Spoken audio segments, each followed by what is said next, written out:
নমস্কার, আপনারা দেখছেন নিউজ লাইন। রিঙ্গার ল্যাক্টের আজ আগেই পেয়ে গেছিল ইসলামপুরের মহকুমা হাসপাতালের চিকিৎসক ও নার্সরা। প্রায় 6 মাস আগে থেকেই রোগীদের দেওয়া বন্ধ করে দিয়েছিল আরএল নামক সেই স্যালাইনটি। পশ্চিমবঙ্গ ফার্মাসিস্ট কোম্পানির উৎপাদন স্যালাইন রিঙ্গার ল্যাকটেক আরএল, সেই স্যালাইন ব্যবহার নিষেধাজ্ঞা জারি করেছে রাজ্য সরকার। এরই মধ্যে উঠে আসলো চাঞ্চল্যকর তথ্য। ইসলামপুর মহকুমা হাসপাতাল কর্তৃপক্ষ আরএল স্যালাইন প্রায় 6 মাস আগে রোগীদের দেওয়া বন্ধ করে দিয়েছিল।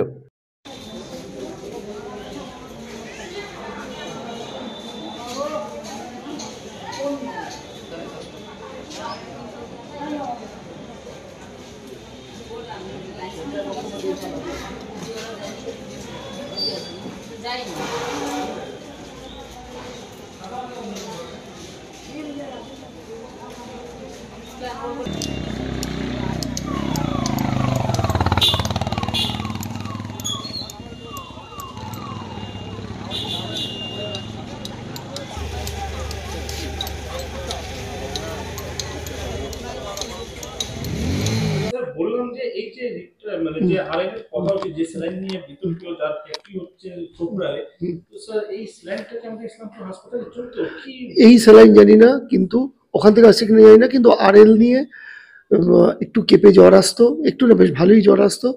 সেটা আমরা যারা ঊর্ধ্বতন কর্তৃপক্ষ জানিয়েছি, তারা বলেছে যে তারা ব্যবস্থা নেবে। এবং আমাদের কিছুদিন আগে আমাদের সিস্টার যে ইনচার্জ, তিনি বলেছেন আরএল এর জায়গা আরআই বলে এটা নেওয়া হয়েছে। সেই আরআইতে দিয়ে কিন্তু এখন আর হচ্ছে না।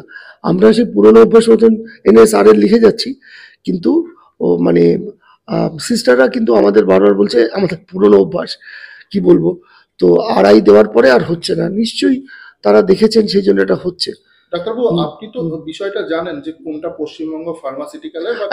আমি শুনেছি, এটা শুনেছি বলতে আমি সোশ্যাল মিডিয়ায় শুনেছি এটা, হ্যাঁ।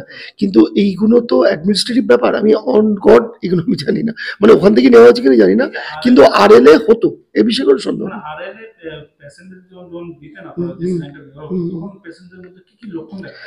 কেঁপে জ্বর আসতো, এবং আমি চেষ্টা করতাম আরএল না দেওয়ার। এটা কতদিন থেকে? এটা ধরুন মাস 6 হবে, মাস 6 একদমই ব্যবহার হতো না, তাই তো? তারপরে আমি স্পেসিফিক্যালি করতাম না, কিন্তু আরএল তো দিতেই হবে না, একটা গ্যাস্ট্রোএন্টারাইটিস পেশেন্ট আসলে আরএল দিতেই হবে। সেক্ষেত্রে কি করতেন স্যার? সেক্ষেত্রে ওই এনএস দেওয়া হতো, আর মুখে ওরাল আমাদের ওআরএস রয়েছে সেটা দেওয়া হতো। ওআরএস পেশেন্ট, শুনুন, আমাদের বইতে লেখা আছে যদি খুব খারাপ না হয় পেশেন্টকে ভর্তি নিতে হয় না, কিন্তু এখানে বাই পাবলিক ডিমান্ড ভর্তি নেওয়া হয়। ম্যাক্সিমাম পেশেন্টের তো দরকার নেই, কিন্তু তারা দুঃখ পাবেন বা তাদের ইগনোরেন্সের জন্য তারা পর্যাপ্ত